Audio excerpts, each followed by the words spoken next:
Yo hai, lama nggak ketemu, gimana kabarnya? Semoga sehat dan enjoy selalu ya guys ya. Nah mumpung gua baru aktif lagi dengan setup yang cukup merepotkan ini ya.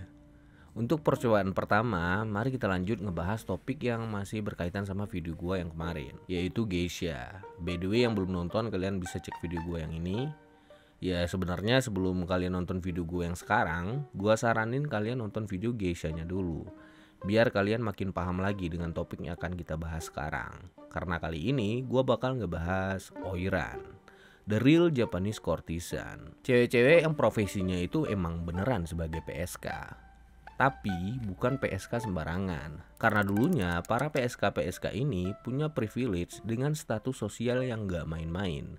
Bahkan saking wownya, mereka sampai dianggap sebagai perwujudan seni sekaligus bentuk paling ideal dari para wanita Jepang, menjadikan mereka satu-satunya kelas wanita penghibur paling eksklusif dari yang eksklusif. Dan gak cuma itu doang ya, pengaruh mereka juga terbilang cukup kuat di kalangan masyarakat. Karena selain sebagai wanita penghibur paling eksklusif, mereka juga adalah trendsetter, idola semua orang dan bagian ambisi terbesar para bangsawan. Nah lo, so gimana ceritanya dan se-eksklusif apa mereka? Hai guys, selamat datang di channel Meatbox dan inilah sejarah Oiran, wanita penghibur paling menakutkan dalam sejarah Jepang.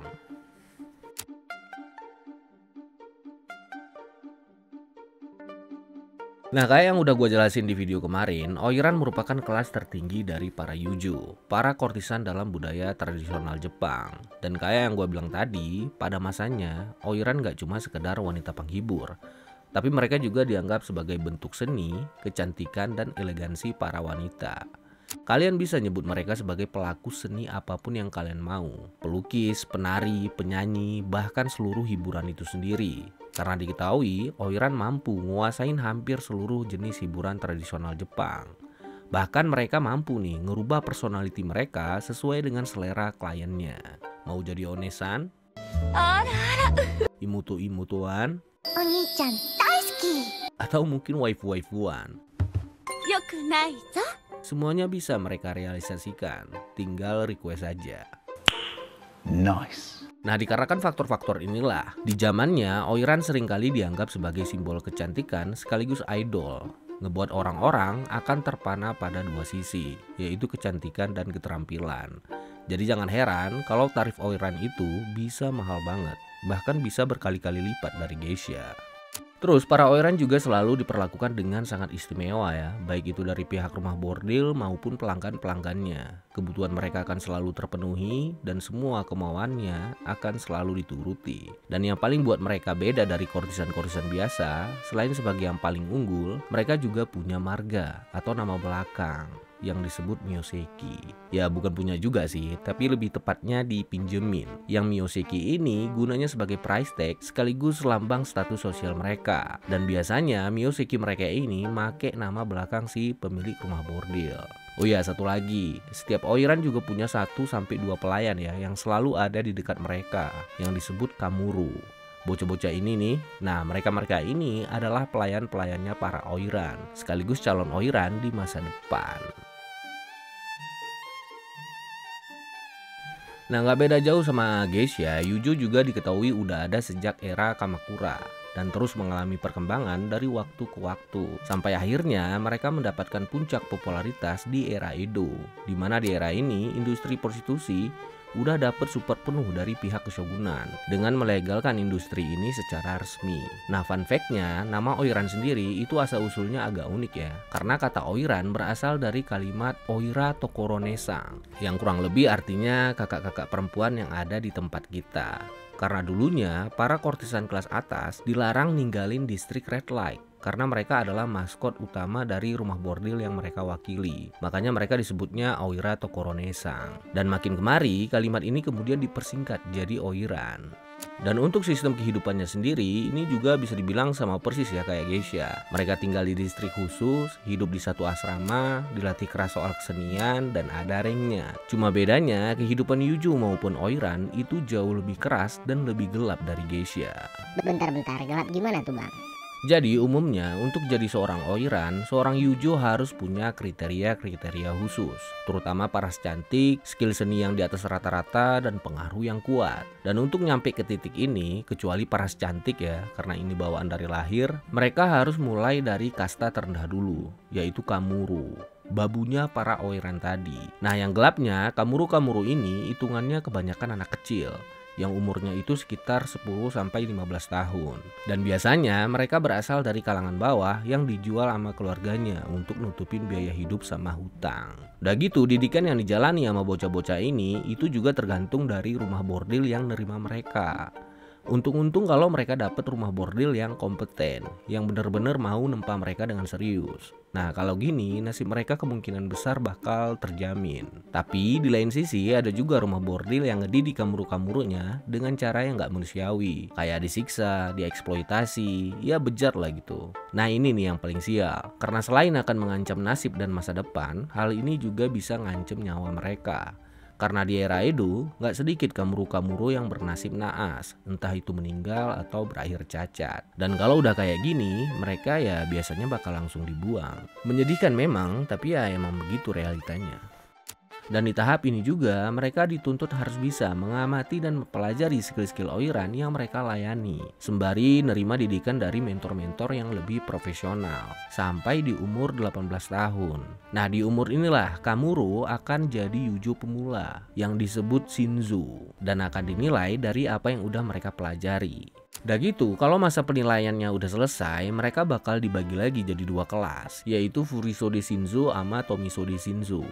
Furisode Shinzo adalah kelas untuk yuju-yuju yang dianggap lulus, kelas untuk para yuju yang dianggap punya potensi jadi oiran, dan nantinya mereka akan dipajang di kerangkeng yang disebut haremisi. Kayak gini nih. Nah sekilas haremisi ini kelihatan kayak nggak manusiawi banget kan ya. Mereka dikurung terus dipajang kayak budak. Tapi kalau kalian mikirnya mereka dikurung, kalian salah. Mereka sama sekali nggak dikurung di sini, cuma dipajang doang. Ya mirip-mirip etalase di tuku-tuku lah, supaya calon pelanggan bisa ngeliat dan milih langsung yuju mana yang mau mereka pakai jasanya. Sedangkan Tomisode Shinzo itu sebaliknya. Ini adalah kelas untuk yuju-yuju yang dianggap nggak lulus atau nggak layak jadi oiran dan akan berakhir menjadi kortisan kelas menengah ke bawah.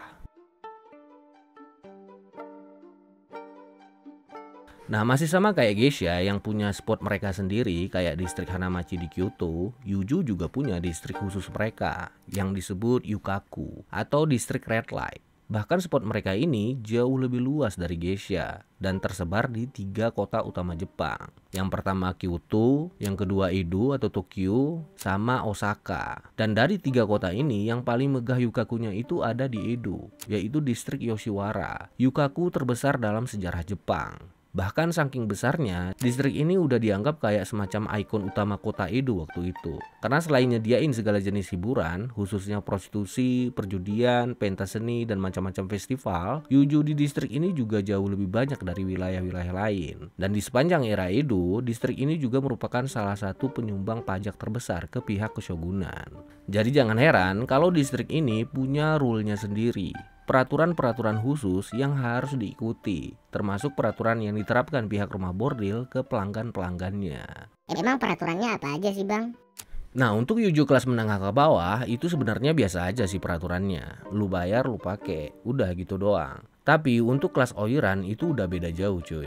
Di sini seseorang yang paling kaya sekalipun gak bisa langsung nyewa jasa oiran gitu aja. Karena ada beberapa persyaratan yang harus dipenuhi. Karena di dalam peraturan mereka bukan pelanggan yang milih oiran, tapi oiran lah yang milih pelanggannya. Lah kok gitu bang? Ya karena di sini para oiran lah yang berkuasa, bukan pelanggan-pelanggannya. Terus persyaratan yang harus dipenuhi juga nggak main-main ya. Seseorang minimal harus ngelakuin pertemuan sebanyak 3 kali dulu. Dan harus ngeluarin uang sebanyak mungkin buat narik perhatian si oiran. Dan biasanya pelanggan-pelanggan oiran berasal dari kalangan atas ke atas. Bukan menengah ke atas lagi, tapi udah atas ke atas. Kayak daimyo, petinggi-petinggi shogunan, pedagang-pedagang sukses, sama samurai-samurai bangsawan. Karena ya cuma orang-orang begini yang sanggup nyewa jasa oiran. Nah, kalau menurut nippon.com, tarif Oiran itu bisa nyampe 1 ryu atau 1 bu, yang kalau dikonversikan ke yen itu sekitar 130.000 yen atau 15 juta rupiah per satu malamnya. By the way, untuk ukuran era Edo, uang segini tuh udah gede banget loh ya. Dan ini baru buat UIA-nya doang, belum lagi buat narik perhatian si Oirannya. Terus tata cara buat ketemu sama Oiran juga terhitung sangat-sangat ribet. Pertemuan pertama, manajer rumah bordel akan ngumpulin calon-calon pelanggannya di sebuah kedai teh atau biasa disebut chaya untuk dipertemukan sama si Oiran. Dan di sini mereka dilarang melakukan kontak mata langsung sama si Oirannya. Jangan tanya kenapa, karena gua nggak nemu penjelasannya apa. Nah, buat kalian yang mungkin lebih tahu, boleh kali ya langsung komen di bawah. Nah, sesi ini disebut iarite. Udah gitu, calon pelanggan juga diwajibin ngebawa hadiah-hadiah mahal dan ngabisin duit sebanyak mungkin di sana untuk ngebuktiin kalau dia emang layak buat si Oiran. Dan nantinya Oiran akan milih satu di antara mereka yang dianggap paling royal. Udah gitu, di pertemuan kedua, pelanggan dan Oiran bakal diberi kesempatan ketemu buat ngobrol. Tapi cuma sebentar doang. Ini juga nggak ada penjelasannya nih. Ya mungkin biar makin penasaran aja kali ya. Dan di pertemuan ketiga, baru deh pelanggan bisa. Ribet emang, tapi ya emang begitu cara kerjanya. Dan selama prosesi pertemuan ini, pelanggan yang terpilih dilarang keras nemuin Oiran secara diam-diam karena bakal dianggap sebagai penghinaan. Dari penjelasan panjang lebar barusan, kita sebagai orang awam pasti nganggap kehidupan Oiran itu cukup enak kan? Enak dalam hitungan materi dan popularitas. Mereka bayarannya mahal, status sosialnya tinggi, dianggap seleb, terus dipuja-puja banyak orang lagi. Tapi percayalah, derita Oiran itu lebih banyak daripada senengnya. Pertama, uang yang mereka dapat nggak sepenuhnya buat mereka, karena ada sistem bagi hasil sama yang punya rumah bordil. Ya kalau ini masih lumrah lah ya, namanya juga pakai jasa pihak ketiga kan. Tapi masalahnya pembagiannya itu umumnya lebih banyak ke yang punya rumah bordil. Yang kedua, nggak ada jalan keluar dari kerjaan mereka. Nah, beda dari geisha yang bisa pensiun, Oiran sama sekali nggak bisa pensiun. Mereka akan terjebak selamanya di sana. Satu-satunya jalan keluar buat Oiran itu dengan cara ngejadiin mereka istri sah yang disebut miyuki. Atau kasarnya ada orang yang mau beli mereka dulu, baru deh mereka bisa lepas dari lingkaran setan ini. Dan ini sangat-sangat mustahil direalisasikan sama orang biasa. Karena harga satu Oiran itu tergantung dari seberapa populer dirinya. Yang mana makin populer Oirannya, harganya juga makin mahal. Bahkan bisa seharga satu kastil kecil. Yang ketiga, mereka nggak boleh, maaf nih, hamil. Nah, Oiran sangat dilarang untuk mengandung. Karena kalau mereka mengandung, mereka bakal dianggap nggak suci lagi. Yang otomatis karirnya pun bakal langsung hancur. Bahkan mereka bisa langsung dibuang gara-gara ini. Maka dari itu, kalau udah keburu jebol, apa sih jebol? Melendung lah gitu ya. Ya, para Oiran biasanya bakal langsung nyembunyiin atau ngelakuin aborsi. Yang keempat, persaingan antar Oiran itu sangat ketat, yang mana popularitas satu sama lain bisa naik turun kapan aja. Dan kalau popularitas seorang Oiran itu merosot, Oiran tersebut bisa langsung turun kelas jadi kortisan biasa. Ditambah persaingan mereka dengan para geisha juga lumayan ketat lah, yang mana hal ini menambah tekanan tersendiri di diri mereka. Yang kelima, mereka seringkali dianggap sebagai penghancur laki-laki. Di era Edo, Oiran gak cuma dipandang baik loh, tapi dipandang buruk di waktu yang bersamaan. Karena selain menjadi idaman para laki-laki, mereka juga dianggap penghancur laki-laki dengan sebutan keisei atau penghancur kastil. Karena seorang laki-laki bisa hilang akal sehat kalau udah jatuh cinta sama Oiran. Bahkan mereka bisa jatuh miskin atau saling perang gegarani betina. Yang keenam, rentan terkena penyakit. Nah, menurut Old Photos Japan, para Oiran bener-bener rentan banget terkena penyakit-penyakit seksual kayak AIDS, penyakit-penyakit kulit, dan lain-lain. Mengingat job mereka yang emang sangat berisiko tinggi kena penyakit-penyakit ini. Dan kalau menurut Joseph Ernest de Backer, pengacara sekaligus penulis asal Inggris, dalam bukunya yang berjudul The Necessity of the Yoshiwara Yukaku, kalau udah kena penyakit-penyakit ini, hidup mereka biasanya bakal langsung berakhir menyedihkan. Mereka bakal dibuang, dipandang rendah, hidup terasing, dan akan mati dalam kesendirian. Dan sosoknya yang dulu dipuja-puja akan jadi sangat terhina. Bahkan mungkin gak akan ada satu orang pun yang akan peduli sama mereka. Dan yang terakhir, mereka cuma dianggap mesin pencetak uang. Nah, untuk kalangan masyarakat Jepang waktu itu ya, Oiran mungkin dianggap sebagai wanita sempurna, idaman setiap pria.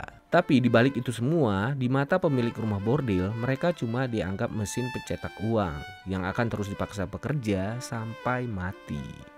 Tapi untungnya waktu era Meiji terbentuk, bisnis prostitusi mulai dipandang buruk sama pemerintah Jepang karena dianggap bagian dari feodalisme. Maka dari itu, pemerintah kemudian mulai nerapin regulasi-regulasi yang nyulitin pengusaha prostitusi, kayak ngerubah aturan mereka, nerapin jam malam, sweeping di mana-mana, pajak mereka juga dinaikin. Ya, pokoknya dipersulit banget lah. Tapi sayang, walaupun udah ditekan kayak gini pun, bisnis prostitusi ternyata masih sangat diminati. Bahkan sampai di akhir Perang Dunia Kedua pun, mereka masih tetap ada. Ngebuat bisnis setan ini semakin tidak terkontrol.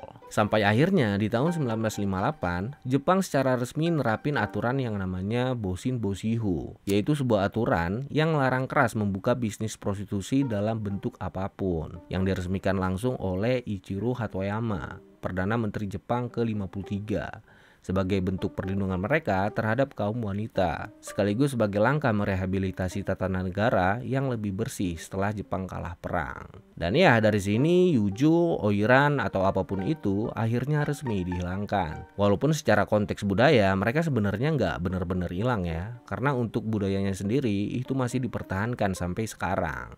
Tapi tetap cuma buat sebatas industri budaya doang, nggak lebih. Makanya sampai sekarang pun festival-festival mengenai Oiran itu tetap ada di Jepang, yang disebut Oiran Dochu. Yang mana festival-festival ini bertujuan sebagai pengingat keanggunan dan kejayaan para Oiran di masa lalu.